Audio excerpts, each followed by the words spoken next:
Want a free, fast, and automatic way to add captions to your videos? Hi everyone, welcome back. Today, I'll show you the quickest and easiest way to create auto captions for free using Clipchamp. Let's get started. First, open the Microsoft Clipchamp app on your device and make sure you're logged in. Click Create a new video at the top left. Once the Clipchamp dashboard opens, click Import Media and select the video you want to caption. Now, click the plus button or simply drag and drop your video into the timeline. On the right side panel at the top, you'll see Captions. Click on it. A Generate Auto Captions with AI box will appear. Tap Try Now. Choose your preferred language, then click Transcribe Media. Clipchamp will now generate your captions. The processing time depends on your internet speed. After it finishes, you'll see the full transcript.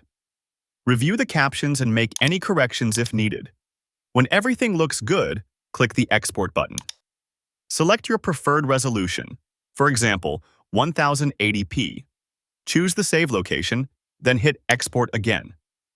And that's it. You've successfully created free auto captions using Clipchamp. If this video helped you, don't forget to like, subscribe, and hit the bell icon. Thanks for watching.